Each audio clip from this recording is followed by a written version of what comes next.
Olá, seja bem-vindo ao canal Avançando na Matemática. Eu sou a professora Cláudia Adam. No vídeo de hoje, a gente vai começar a conversar a respeito de derivadas de funções de uma variável. E a gente vai fazer isso falando sobre a reta tangente. Ou seja, nesse vídeo, a gente vai construir uma estratégia para determinar a inclinação da reta tangente a uma curva f de x qualquer para um ponto que esteja no domínio. Assim, já vai dando um like no vídeo, compartilhando com os teus amigos que também fazem cálculo 1 e, caso não seja inscrito no canal, vai ali e se inscreva. Outra coisa, não esquece de tocar no sininho das notificações, senão você fica sem saber quando eu posto vídeo novo. Agora que eu sei que você fez tudo isso, vem para a aula comigo e vamos resolver esse negócio de reta tangente aí.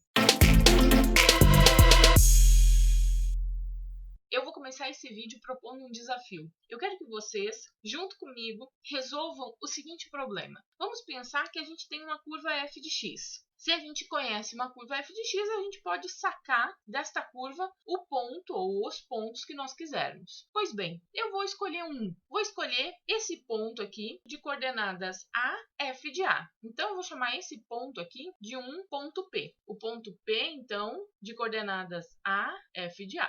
O que eu vou querer? Eu vou querer que vocês me ajudem a responder qual é a inclinação da reta tangente à curva f de x passando por P. Lembrem que, se eu tenho dois elementos geométricos que eles se tangenciam, é porque esses dois elementos geométricos, eles possuem em comum um único ponto. Então, se eu estou falando que essa reta, que está aqui em preto, tangencia a curva f de x, é porque a reta e a curva f de x possuem um único ponto em comum. Qual ponto em comum? O ponto P. Qual é o nosso desafio? Calcular a inclinação dessa reta tangente. Como que a gente vai fazer isso? Quem lembra um pouquinho de geometria analítica lá da escola deve estar dizendo o seguinte: Cláudia, mas essa é uma missão impossível. Por que é impossível? Porque, afinal de contas, para que eu possa dizer qual é a inclinação da reta, ou eu conheço a equação da reta, aqui a gente não conhece, ou você precisa me dizer dois pontos que pertencem a essa reta. Por quê? Porque se eu conheço um único ponto que pertence à reta, eu não consigo dizer qual é a inclinação dela, uma vez que por um ponto passam infinitas retas, ou seja, retas com inclinações diferentes uma das outras. Então, como que a gente pode determinar a inclinação dessa reta? Percebam que essa reta em preto aqui, ela não é uma reta qualquer. Ela é uma reta que passa pelo ponto P, mas adicionalmente ela tangencia a curva f de x. Voltando um pouquinho no que eu acabei de dizer, maneiras que a gente tem para determinar a inclinação de uma reta. Ou a gente conhece a equação, ou conhecemos dois pontos que pertençam a ela. Logo, se o problema que eu estivesse propondo a vocês fosse o de calcular a inclinação de uma reta secante à curva f de x, passando por P, para esse problema, nós conheceríamos a solução. Vamos considerar, então, um outro ponto que pertence à curva f de x. Esse pontinho aqui. Então, se eu pego um x qualquer, considero esse ponto, eu vou ter minha f de x. Note que, agora sim, por esse ponto azul e por esse ponto P, o que a gente tem? A gente tem que por esses dois pontos passa uma única reta. A inclinação da reta secante, ela é o quê? F de x menos f de a dividido por x menos a. Se a gente tivesse, então, a procura da inclinação dessa reta laranja, que é uma reta secante, a curva f de x, passando por P, nesse caso, a gente teria. Agora, observem o seguinte, a gente poderia utilizar dessa mesma expressão, caso esse ponto A, ele não tivesse aqui, ele tivesse mais aqui do ladinho. Ou seja, caso o ponto x fosse esse aqui. Nesse caso, do ponto A estar aqui, qual seria a reta secante? Seria esta. Agora percebam que a inclinação dessa reta laranja, ela continuaria sendo determinada por meio do quociente do f de x, que agora vale esse aqui, menos f de a, sobre essa distância aqui, que é x menos a. Analogamente, se ao invés desse ponto A aqui, eu tivesse pego esse outro, então aqui teria uma reta secante cuja inclinação seria calculada por meio dessa expressão. Cláudia, eu não queria esse valor de x, eu queria esse outro, um x um pouco mais próximo do valor de A original. Ou seja, eu quero que meu ponto auxiliar seja aquele ali. Ok, são dois pontos pertencentes à mesma curva, significa que a reta que une esses dois pontos continua sendo uma reta secante. Se ela é uma reta secante, a sua inclinação continua sendo dada por esse quociente. E agora note que conforme a gente vai tomando valores de x cada vez mais próximos de A, o que vai acontecendo com a inclinação da reta secante? Ela vai cada vez mais se aproximando da inclinação da reta tangente que a gente procura. Ou seja, a inclinação da reta tangente, ela vai ser obtida por meio da inclinação da reta secante, só que fazendo com que o valor de x esteja cada vez mais coladinho ao valor de A. Então, olha, temos aqui uma forma de calcular a inclinação da reta tangente. Agora, se a gente sabe que essa reta tangente ela é tangente a uma curva f de x, ok que a gente só conheça um ponto que pertence à reta. Ainda assim, a gente consegue determinar a sua inclinação e, por consequência, a gente consegue determinar a sua equação. De que forma que isso é feito, então? A inclinação da reta tangente, a curva f de x, passando pelo ponto P, ela é dada como? Ela é dada como sendo o limite, quando os valores de x ficam cada vez mais próximos de A, do quociente f de x menos f de A sobre x menos A. E a equação da reta tangente, aquela equação que nos fornece todos os pontos que pertencem à reta, ela é dada por y igual a f de A mais a inclinação da reta tangente, que multiplica x menos A. Ou seja, essa reta tangente, essa equação aqui, ela nos dá uma receita de como encontrar todos os valores que pertencem a essa reta aqui. Sendo assim, a gente tem condições de resolver o seguinte problema. Pede-se para encontrar a equação da reta tangente à parábola y igual a x ao quadrado no ponto de coordenadas 1 e 1. Se eu quero a equação da reta, eu vou ter que olhar para esse item 2. Agora, note que para a gente usar essa expressão do item 2, a gente precisa ter primeiro determinado qual é a sua inclinação. Então, vamos começar por aí. Só para a gente ter uma ideia do que a gente está falando, olha, aqui nós temos a curva y igual a x ao quadrado. Nosso objetivo vai ser determinar a equação dessa reta em azul aqui,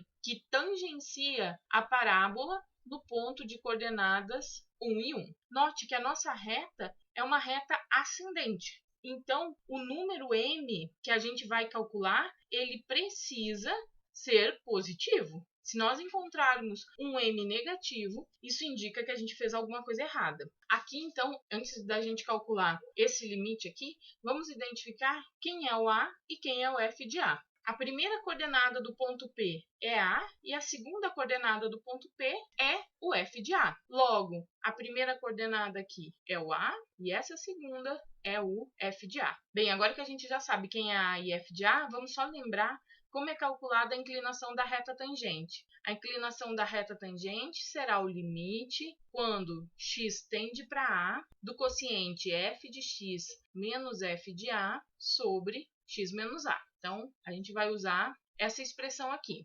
Substituindo pelos dados que a gente tem então que vai calcular o limite quando x tende para A. Só que no nosso caso, o A vale 1, então é quando x tende para 1. De quem? De f de x menos f de A. Só que f de x é y, que por sua vez é x ao quadrado. Então, aqui fica x ao quadrado menos o f de A. O f de A está aqui, que é 1. E embaixo, no denominador, vai ser x menos A, ou seja, x menos 1. Então, agora o que a gente precisa é resolver esse limite. Como que a gente pode fazer isso? Isso aqui é o limite quando x tende para 1.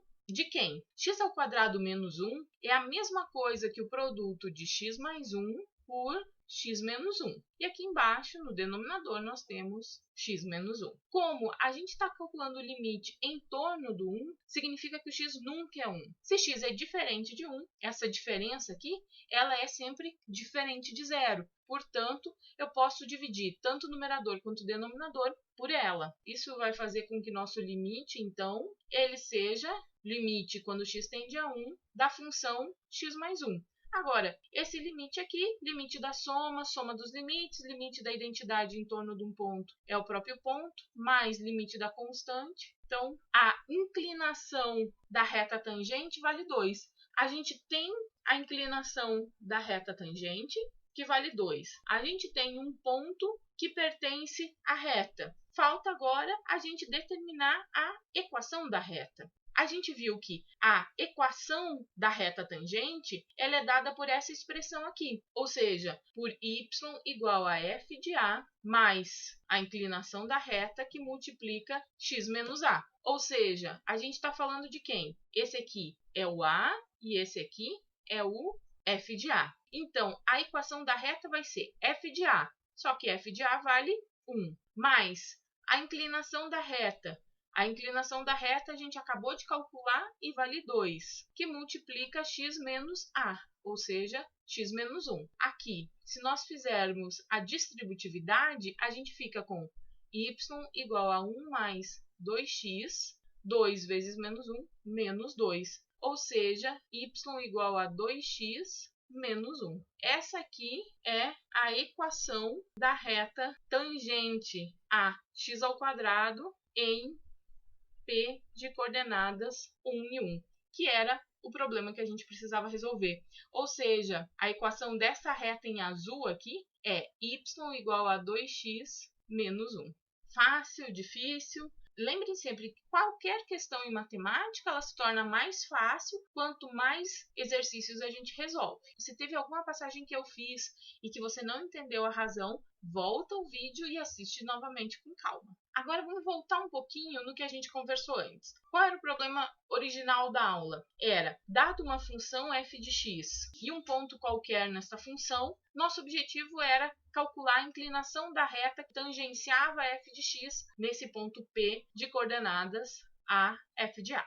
A estratégia que a gente usou no início dessa aula foi tomar um vizinho do ponto A, que a gente chamou de x. E a partir daí, a gente determinou, num primeiro momento, a inclinação da reta secante e, a partir dela, a inclinação da reta tangente. Agora eu pergunto para vocês, que mudanças a gente iria perceber nessa fórmula aqui se, ao invés de termos tomado um outro elemento x, a gente tivesse tomado aqui um vizinho a mais h? Eu poderia fazer isso?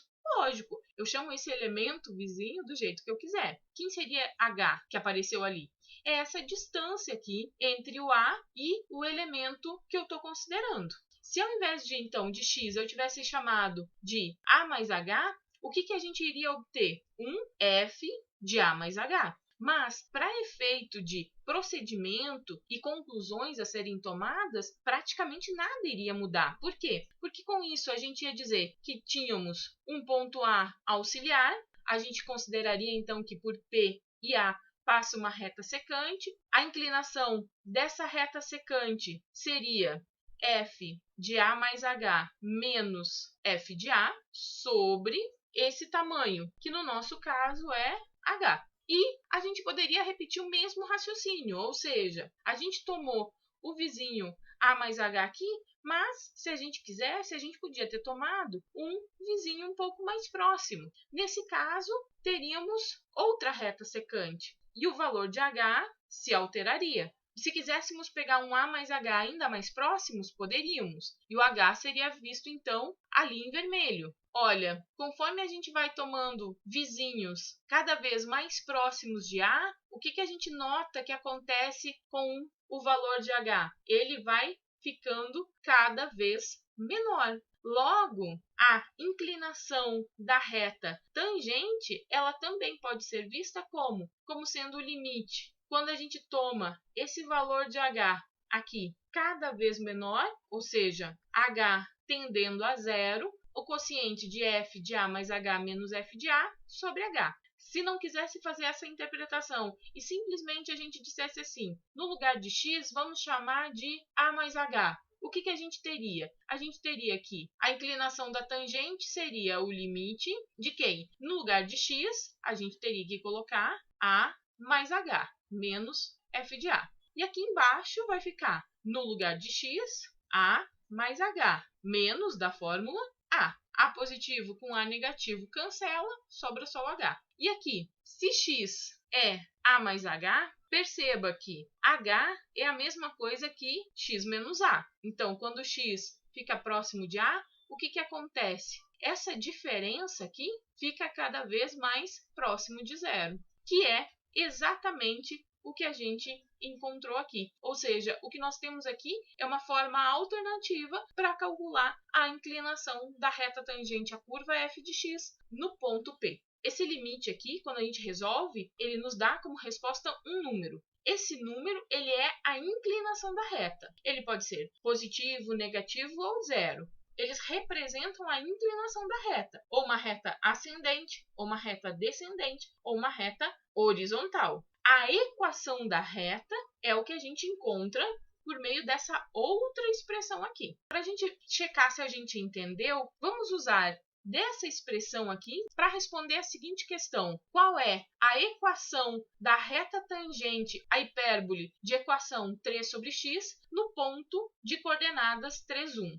Lembrando, esse aqui é o A e esse aqui é o f de A. A equação da reta é aquela determinada por f de A mais a inclinação que multiplica x menos A. E essa inclinação aqui a gente vai calcular por meio do limite quando h tende para zero de f de A mais h menos f de A sobre h. Ou seja, a inclinação que a gente está procurando será o limite quando h tende a zero.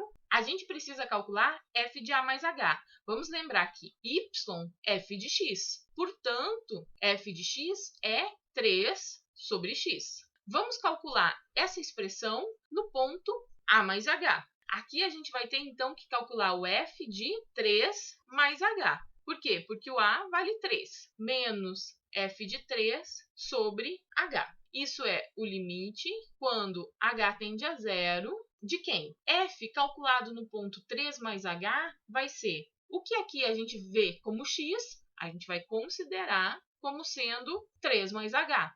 Então, a gente fica com 3 que divide 3 mais h, menos o f de 3. Quanto que vale o f de 3? 3 sobre 3, que é 1. E aqui embaixo, h. Nós temos que calcular, então, o limite quando h tende a zero de 3 sobre 3 mais h menos 1 sobre h. Isso é o limite quando h tende a zero da seguinte expressão. No numerador, a gente pode somar essas duas expressões. O novo denominador será 3 mais h, então 3 mais h dividido por 3 mais h, 1. 1 vezes 3, 3.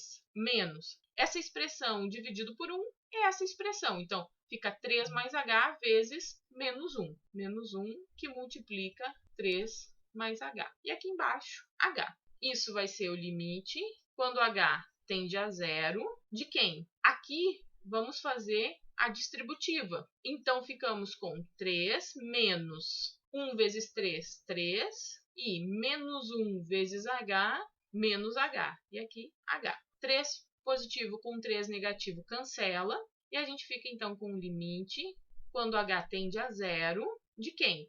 Da expressão menos h sobre 3 mais h sobre h. Vejam que aqui a gente tem uma divisão de frações. Divisão de frações a gente resolve de que forma? Tomando a primeira delas e multiplicando pelo inverso da segunda. Como a gente está calculando o limite de h para os valores próximos de zero, h nunca será nulo. Portanto, a gente pode simplificar aqui. E a gente vai ficar, então, com o limite quando h tende a zero de quem? De menos 1 sobre 3 mais h. Quando h tende a zero, isso aqui resulta em menos 1/3.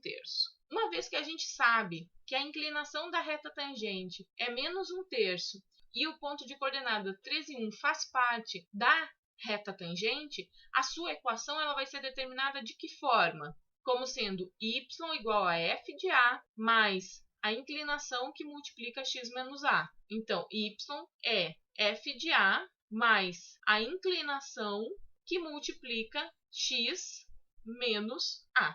Ou seja, menos 1/3 vezes x é menos 1/3 vezes x. Menos 1/3 vezes menos 3, esse 3 com esse simplifica, menos com menos, mais. Então, mais 1 com mais 1, 2. Então, a equação que a gente procura ela é dada por 2 menos x sobre 3. Vamos lembrar um pouquinho, então, o que a gente acabou de ver aqui. A gente viu, por um lado, que a inclinação da reta tangente ela pode ser vista como um limite quando h tende a zero de f de a mais h menos f de a sobre h, ou então como sendo o limite de quando x tende para a de f de x menos f de a sobre x menos a.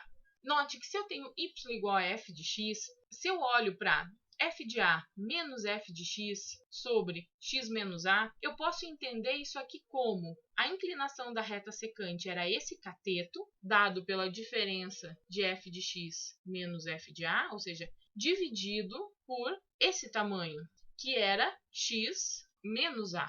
Isso aqui a gente poderia dizer que era uma variação da função dividido por uma variação de x. Então, isso aqui é o quê? É a variação da função sobre uma variação de x, ou seja, um ΔF sobre um ΔX. Como f de x é y, isso é um ΔY sobre um ΔX. Quando a gente tem o quociente da variação de variáveis, ou seja, o quociente da variação de y sobre a variação de x, nós temos aqui uma taxa. Percebam que o que a gente tem aqui é uma taxa média. Já quando a gente pega esse quociente e faz o denominador muito petititinho, muito pequenininho, nós temos uma taxa de variação instantânea. Logo, percebam que essas inclinações das retas tangentes que a gente viu, a gente pode falar que é a taxa de variação instantânea da coordenada y em relação à diferença de valores no domínio. É o quanto muda a imagem quando eu mudo um pouquinho o valor do domínio. Então, o que a gente viu aqui como sendo a inclinação da reta tangente, ela nada mais é do que uma taxa de variação instantânea. Ou seja, a taxa média de variação da função y no intervalo fechado de a até a mais h, ela é dada como esse quociente. E a taxa instantânea de variação de y em relação a x no intervalo de a até a mais h, no intervalo fechado de a até a mais h, é dada por esse limite quando os valores de h ficam muito pequenininhos, ficam muito próximos de zero. É claro que a taxa de variação instantânea ela é definida desta forma, desde que a gente consiga calcular esse limite, ou seja, desde que esse limite possua uma solução. E por que a gente está vendo isso? Porque essa taxa instantânea de variação, ela aparece nas mais diversas áreas. Por exemplo, em economia, ela está associada à análise marginal. Opa, como isso? Imagine que nós temos que o custo de produção de tampinha de garrafa, ela depende da quantidade de tampinhas de garrafas que são produzidas. Se eu quiser saber quanto que varia o custo em decorrência da variação da quantidade de tampinhas, eu tenho o custo marginal. Então, se eu considero a variação do custo pela variação da quantidade, de tal forma que essa variação de quantidade ela seja muito pequenininha, eu estou calculando custo marginal. Note que aqui meu objetivo é só dar uma ilustrada rápida, a gente não vai resolver nada disso. Na física, na engenharia, quando eu considero a taxa entre a variação do deslocamento em relação à variação do tempo, a gente tem a velocidade. Se eu estou exclusivamente interessado nessa taxa de variação do deslocamento em relação ao tempo, eu tenho uma velocidade média. Por exemplo, fiz uma viagem de 8 quilômetros em que eu demorei 8 horas para concluir ela. Significa que se eu andei 8 quilômetros em 8 horas, é porque a minha velocidade foi de 1 km por hora. Isso é rápido ou é lento? Bem, depende da forma de transporte que eu utilizei. Se eu fui a pé, isso está bem ok. Se eu estava de carro, então eu fui mosqueando ou eu parei no meio do caminho. E daí isso fala de algo muito importante. Qual era a velocidade a cada instante dessa janela de 8 horas? Quem que nos fala isso? É a taxa instantânea de variação. Ou seja, é quando eu pego essa taxa aqui e calculo o limite dela quando o intervalo de tempo ela é muito curtinho. Isso aqui é a velocidade instantânea. Também poderíamos pensar que tem aplicação em ecologia. Imagina que a gente conhece a função que nos diz quanto que uma árvore cresce em função do tempo. É possível que para algumas aplicações eu esteja interessada na taxa média de crescimento da árvore e, em outras situações, eu queira saber sobre a taxa instantânea de variação do crescimento da árvore. E por que alguém estaria interessado nisso? Por exemplo, para saber se essa cultura, se essa árvore, ela está recebendo a quantidade adequada de luminosidade, a quantidade adequada de água e assim por diante. Então, com isso, vocês já conseguem ver que a gente começa agora a entrar num campo da matemática, num campo do cálculo, com muitas aplicações que surgem de forma muito natural com os problemas nos quais a gente está trabalhando. Por outro lado, alguns de vocês devem estar falando o seguinte: Cláudia, mas essa aqui, ele não é um vídeo que está inclusive ali no título dizendo que é derivadas e aplicações? Você não falou de derivada em momento algum. Pois bem, vamos resolver esse problema. Esse limite aqui que a gente viu, ele nada mais é do que a definição da derivada da função no ponto A. Então, seja y igual a f de x, uma função definida no intervalo aberto contendo o número a. A gente vai chamar de derivada da função f de x no ponto x igual a e a gente vai denotar, a gente vai representar isso por f' de a como sendo o resultado do limite quando x tende a a do quociente f de x menos f de a dividido por x menos a. Ou seja, claro que vai ser esse limite desde que esse limite exista. Como a gente viu que esses dois limites aqui, eles são equivalentes, significa que a derivada da função ela pode ser definida desta maneira ou pode ser definida como sendo o limite, quando h tende a zero, do f de a mais h menos f de a sobre h. Ou seja, o que a gente acabou então de ver? Que falar de inclinação da reta tangente a uma curva ou falar de taxa de variação instantânea de uma função num determinado ponto nada mais é do que a gente falar da derivada da função. Então, com isso, a gente consegue ver que falar de derivadas de função significa falar de um conceito matemático que é amplamente utilizado na resolução de problemas. Por hoje é isso e a gente se vê no próximo vídeo em que a gente começa então a resolver de fato derivadas de funções.